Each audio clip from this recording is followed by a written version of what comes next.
আমার মামা যখন রাতের শিফটে কাজে থাকতেন তখন আমি আমার মামার বাড়িতে একা থাকার সুযোগ পেয়েছিলাম। মাম তখন ঘুমাচ্ছিল একটি কালো পোশাক পরে। মামার কালো পোশাকের দিকে তাকিয়ে আমি কিছুটা বিচলিত হয়ে পড়েছিলাম।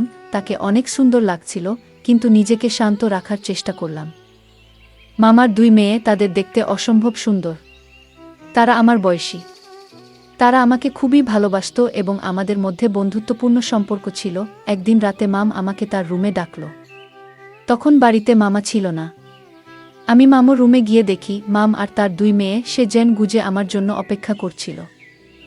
আমাকে আসতে দেখেই মাম আর তার দুই মেয়ে আমাকে, বন্ধুরা, গল্পগুলো ভালো লাগলে ভিডিওটি লাইক, শেয়ার এবং চ্যানেলটি সাবস্ক্রাইব করো প্লিজ। এমন পরিস্থিতিতে একা পুরুষ হয়ে সেই বাড়িতে থাকা কিছুটা কঠিন ছিল, কারণ বাড়িতে শুধু আমি একাই পুরুষ আর তিনজন মেয়ে মানুষ ছিল।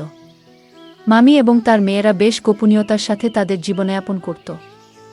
তাদের রুমের দরজা প্রায় বন্ধ থাকত এবং তারা নিজেদের মধ্যেই সময় কাটাত, বাইরের কারো সাথে মিশত না। বাড়িতে অন্য কোনো ছেলে ছিল না, তাই আমি চেষ্টা করতাম সবার সঙ্গে সময় কাটানোর জন্য।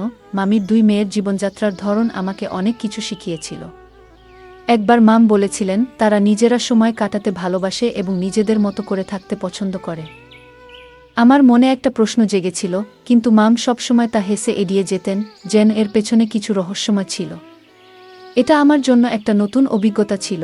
আমি প্রায়ই ভাবতাম, কেন মামি দুই মেয়ে তাদের রুমে এতটা সময় কাটায় এবং বাইরের জগতের সঙ্গে কম মেশে। যখন মামার নাইট শিফট শুরু হলো, আমি ধীরে ধীরে বুঝতে পারলাম কেন তারা ১০ বছর বয়স থেকে তাদের রুমে বেশিরভাগ সময় কাটাচ্ছে। আমি আমার পরিবারের একমাত্র ছেলে ছিলাম, আর বাড়ির বাকিরা সবাই মহিলা হওয়ায় আমাকে অনেক গুরুত্ব দেয়া হতো। ছোটবেলা থেকে আমি অনেক কিছু শিখতে শুরু করি, আর আমার বয়সের তুলনায় বেশ পরিপক্ক ছিলাম। তাই আমাকে অনেক দায়িত্ব দেয়া হতো, যা আমাকে খুশি করত। আমার মামা যখন নতুন চাকরি পেলেন তখন তিনি খুশি হয়ে মিষ্টি নিয়ে এলো, জানালেন যে তিনি রাতের শিফটে কাজ করবেন, আর সেই সময়টাতে মামি ও তার মেয়েরা বাসায় একা থাকবে। তখন আমার উপর একটা গুরুত্বপূর্ণ দায়িত্ব অর্পণ করা হলো, তাদের দেখাশোনা। আমি মামাকে আশ্বস্ত করে বললাম, চিন্তা করবেন না, আমি সব দায়িত্ব ভালোভাবে পালন করব। আমার কাছে খুব একটা কঠিন ছিল না শুধু মামার বাড়িতে রাতে থাকা। এতে করে আমার পরিবারের সদস্যরা আমার অনেক প্রশংসা করত। সবাই জানত যে আমি আমার মামার অনুপস্থিতিতে দায়িত্ব পালন করছি, তাই আমাকে সবাই সম্মান করত। তবে আমি জানতাম না যে এই দায়িত্ব পালন করা কতটা চ্যালেঞ্জিং হতে পারে, কারণ আমাকে তিনজন যুবতীর সঙ্গে এক ছাদের নিচে সময় কাটাতে হতো। তবুও আমি মামাকে আশ্বস্ত করে বললাম, আপনার চিন্তা নেই, আমি ঠিকভাবে সব সামলাবো। আমার মা সবসময় বলতেন, সুনীল এখন বড় হয়ে গেছে। 16 বছর বয়সে আমার কাঁধে অনেক বড় দায়িত্ব এসে পড়েছিল, যা আমার জন্য বেশ কঠিন মনে হতো। প্রতি সপ্তাহে মাম নিজেই আমাকে নিয়ে আসতেন। কিন্তু ধীরে ধীরে কিছু পরিবর্তন হতে শুরু করে। রাতে মামির বাড়িতে যাওয়ার কথা ভেবে আমি কিছুটা দুশ্চিন্তাগ্রস্ত হয়ে পড়তাম, কারণ পরিস্থিতি অস্বস্তিকর হতে শুরু করেছিল। যখন আমাকে রাতে থাকার জন্য মামার বাড়িতে পাঠানো হতো, আমি শুরুতে কিছুটা অস্বস্তি বোধ করতাম, কারণ সেখানে রাত কাটানো আমার পক্ষে সহজ ছিল না। আমার মা সবসময় বলতেন, তুমি পরিবারের একজন সদস্য, তোমার প্রিয়জনদের যত্ন নিতে হবে। সেই দায়িত্ব আমি মেনে নিলাম এবং আর পিছিয়ে আসতে পারলাম না। মামির বাড়িতে যাওয়ার পর আমি অনুভব করতাম যে তিনি আমাকে তার নিজের ছেলের মতো দেখতেন এবং আমাকে ভালোবাসতেন। তবে মাঝে মাঝে তার কিছু আচরণ আমাকে অস্বস্তিকর করে তুলত। তিনি প্রায় অভিযোগ করতেন যে মামা তাকে যথেষ্ট সময় দেন না এবং তার সাথে ঠিকভাবে কথা বলেন না। কিন্তু আমি এসব ব্যাপারে কখনো হস্তক্ষেপ করিনি, কারণ আমি তখনও কম বয়সী ছিলাম এবং বুঝতে পারতাম না। মাম সবসময় আমার সামনে পাতলা নাইট ড্রেস পরে আসত, যা তাকে আরও সুন্দর লাগত। জানি না কেন তিনি এমনটা করেন, আর তার মেয়েরা তো আরও স্বল্প ড্রেস পরে বাড়িতে ঘোরাফেরা করে, যা আমাকে অস্বস্তিতে ফেলে দিত। মামির সাথে আমার সম্পর্ক ভালো ছিল, আর মা সবসময় বলতেন, মামার বাড়িতে ঘুমাতে যাও, সবার খেয়াল রেখো। আমি তখন এই দায়িত্ব নিয়ে মামির বাড়িতে যেতাম। মামি হাসতে হাসতে বলতেন, আমাদের বাড়িতে বালিশের অভাব নেই, তুমি তোমার বালিশ নিয়ে এসো না। আমি হাসি মুখে বলতাম, আমি আমার বালিশেই ভালো ঘুমাই। বয়সের কারণে তখন অনেক কিছুই বুঝতে পারতাম না, কিন্তু ধীরে ধীরে যখন বড় হতে লাগলাম, মামার বাড়িতে কিছু অদ্ভুত বিষয় লক্ষ্য করতাম। মাঝে মাঝে রাতের বেলায় কিছু শব্দ শুনতাম, যা আমার ঘুমের ব্যাঘাত ঘটাত। আমি ভাবতাম, এই শব্দগুলোর পেছনে কি কারণ থাকতে পারে।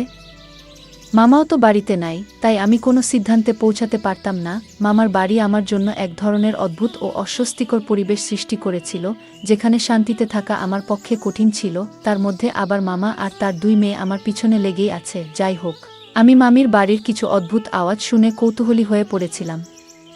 কিন্তু আমি জানতাম যে অন্যের ব্যক্তিগত ব্যাপারে নাক গলানো উচিত নয়, তাই আমার প্রশ্নগুলো নিজের মধ্যেই রেখেছিলাম এবং মামি বা তার মেয়েদের সাথে এই বিষয়ে কথা বলিনি। সত্যি বলতে, মামির বাড়ির পরিবেশ আমাকে কিছুটা অস্বস্তিকর করে তুলেছিল।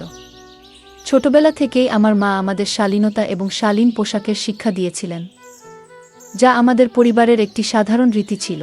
কিন্তু মামি আর মামির মেয়েরা এসব বিষয়ে তেমন গুরুত্ব দিত না, যা আমাকে ভাবিয়েছিল। মামির মেয়েরা প্রায়ই ঘরের হালকা পাতলা পোশাকে ঘুরে বেড়াতো। মাঝরাতে পানি খেতে গেলে তাদের এমন কিছু আচরণ আমার কাছে অদ্ভুত মনে হতো, কারণ আমি তাদের বাড়ির ড্রয়িং রুমে ঘুমাতাম। তারা কেউ রাতে রুম থেকে বের হলে আমার চোখে পড়ত। আমি জানতাম না কিভাবে এসব পরিস্থিতির মুখোমুখি হতে হবে, তাই যখনই তারা আমার সাথে রাতে কথা বলার চেষ্টা করত, আমি ঘুমের ভান করতাম। বয়সের কারণে তাদের এই আচরণে আমার মনে নানা রকমের আবেগ জেগে উঠত, কিন্তু আমি সেগুলো দমিয়ে রাখতাম। একদিন রাতে মামা আমাকে দুধ খেতে দিয়ে বললেন, এটা খাও, তারপর ভালোভাবে ঘুমাও।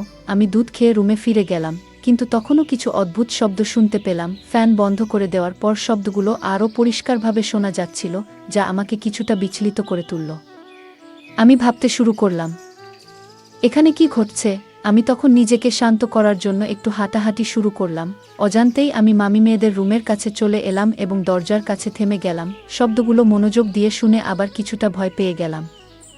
এই পরিস্থিতি আমাকে চিন্তায় ফেলে দিল, কিন্তু আমি বুঝতে পারছিলাম না আসলে কি হচ্ছে। তখন আমি নিজেই সিদ্ধান্ত নিলাম যে এসব নিয়ে আর চিন্তা না করে শান্ত থাকতে হবে, কারণ ঘরের ভিতরে কিছু দেখা যাচ্ছিল না। পরের দিন সকালে আমি আমার মাকে বললাম যে মামির বাড়িতে সময় থাকা খুব একটা সহজ নয়। আমি মনে মনে ঠিক করেছিলাম, এরপর থেকে মামার বাড়িতে ঘুমাতে গেলে সবকিছু ঠিকঠাক থাকবে, পরিবারের সবাই শান্তিতে থাকবে এবং আমি নিজেও যেন স্বস্তিতে থাকতে পারি। হয়তোবা রাতে আমরা সবাই নিজেদের কাজ নিয়ে ব্যস্ত ছিলাম। যখন ঘুমানোর সময় এলো, তখন আমি মামার ঘরের দরজার কাছে গিয়ে দেখলাম তার বড় মেয়ে রুমি আমাকে সোফায় বসে থাকা দেখে কিছুটা চমকে গেল। সে আমাকে দেখে জিজ্ঞেস করল, তুমি এখনো জেগে আছো কেন? আমি বললাম, ঘুম আসছে না। আর তুমি কেন জেগে আছো? রুমি একটু থেমে বলল, আমি শুধু পানি খেতে এসেছি। তার কথায় কিছুটা অস্বস্তি টের পেলাম, কারণ রুমির মুখের ভাবটা যেন একদম আলাদা। আমি ভাবতে লাগলাম, সত্যিই কি সে শুধু পানি খেতে এসেছিল, নাকি আরও কিছু? আমি রুমে একটি জগ এবং গ্লাস নিয়ে গেলাম, কিন্তু রুমিকে রান্নাঘরে কিছুক্ষণ কাটাতে দেখে আমার কৌতূহল আরও বেড়ে গেল। রুমি রান্নাঘর থেকে একটি ছোট জিনিস হাতে নিয়ে বেরিয়ে এলো এবং যখন দেখল আমি তার দিকে তাকিয়ে আছি, তখন সে কিছুটা অস্বস্তি বোধ করল। তার এই আচরণে আমার মনে প্রশ্ন জাগল, সে কি লুকাতে চাইছে? রুমির মুখের ভাবটা যেন বলছিল সে কিছু লুকাতে চাইছে। সে ক্লান্ত মনে হচ্ছিল এবং তার হাঁটাচলায় এক ধরনের অন্যমনস্ক ভাব ছিল। আমি ভাবতে লাগলাম, রান্নাঘরে সে কি এমন কিছু পেয়েছিল যা তাকে এত অস্বস্তিতে ফেল? তার এই অস্বাভাবিক আচরণ আমাকে ভাবিয়ে তুল। রাতে এসব ভেবে আমি ঠিকমতো ঘুমাতেও পারলাম না। আর ভোরবেলা মা আমাকে জিজ্ঞেস করলেন, তুমি কেন এত অস্থির লাগছ? মাকে বললাম, মামার বাসায় রাতে ঠিকমতো ঘুমাতে পারিনি। মা বললেন, মামার বাসায় তো আমাদের নিজের মতোই, কেন তুমি সেখানে অস্বস্তি বোধ করছো? আমি মাকে আর কিছু বলতে চাইলাম না, কারণ জানতাম এতে কোনো লাভ নেই। সামনে 6 দিন সময় আছে, আমাকে যেভাবেই হোক সেখানে গিয়ে থাকতে হবে। রাতে আমি আবার খেয়াল করলাম, ফ্যান বন্ধ করলেই আশেপাশে কিছু অদ্ভুত আওয়াজ শোনা যায়। আগের মতো সেই কণ্ঠগুলো আমার ঘুমের ব্যাঘাত ঘটাচ্ছিল।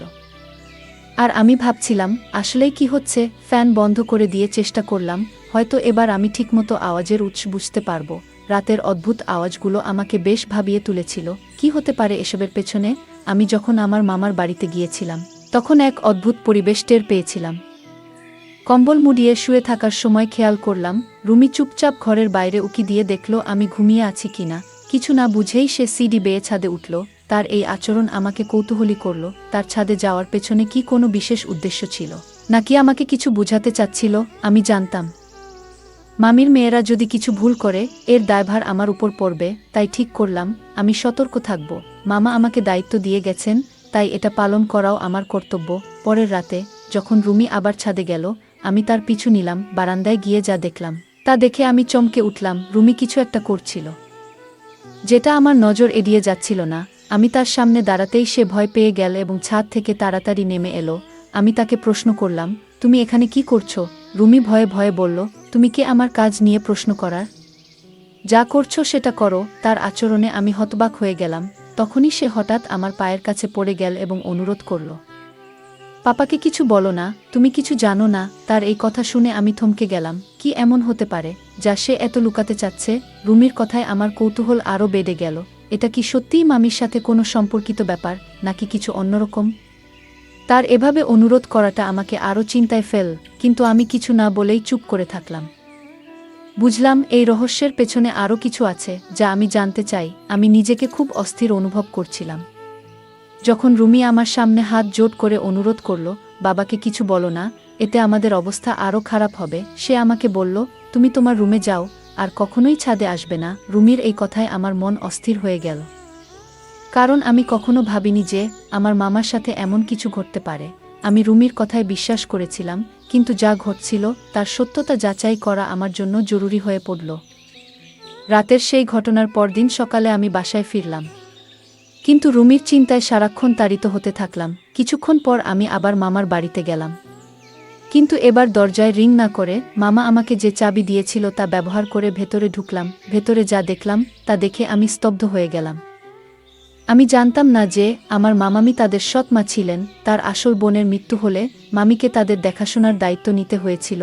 তিনি তাদের শাসনের নামে অত্যাচার করতেন, আর এই অত্যাচার গোপনে চলত। নিশা এবং তার বোন প্রতিদিন এসব সহ্য করত। এক রাতে আমি যখন বারান্দায় গেলাম, দেখলাম রুমি কিছু কালো জাদুর মতো জিনিস ছড়িয়ে বসে আছে। আমি ভাবলাম সে হয়তো কোনো ছেলের জন্য এসব করছে, কিন্তু যখন তাকে জিজ্ঞাসা করলাম, সে বলল, আমি মামির অত্যাচার থেকে মুক্তি পেতে চাই। রুমি বলল, তার এক বান্ধবী তাকে এই উপায় শিখিয়েছে, যা নাকি তাকে এই কষ্ট থেকে রেহাই দিতে পারে। রুমি আমাকে তার শরীরের আঘাতের চিহ্ন দেখালো, যা প্রমাণ করছিল সে সত্যিই অনেক কষ্ট সহ্য করছে। এরপর আমি তাকে ঘরে যেতে দিলাম, আর বাকিটা দিন ভেবে কাটালাম। বিকেলে যখন আমি মামির বাড়িতে ফিরে গেলাম, তখন সবকিছু স্বাভাবিক মনে হলো, কিন্তু রুমির মুখের কথা আমাকে চিন্তায় ফেলে দিয়েছিল। একদিন আমি গিয়ে মামিকে বললাম, এই বাড়িতে তোমার আর কোনো মর্যাদা থাকবে না, আমি সব জানি। আমাকে দেখে মামি হঠাৎ জ্ঞান হারিয়ে ফেললেন। তখন মেজাজ হারিয়ে চিৎকার করে বলতে লাগলেন, এই দুই মেয়ের ভার আর কতদিন বহন করব? মামা তার দুই বোনকে ধরে ঘরে নিয়ে গেলেন। সন্ধ্যায় মামা বাড়ি ফিরলে আমি তাকে সবকিছু বললাম। তিনি মামিকে বললেন, তোমার সঙ্গে আর থাকা সম্ভব নয়, বাস্তবতা খুবই কঠিন।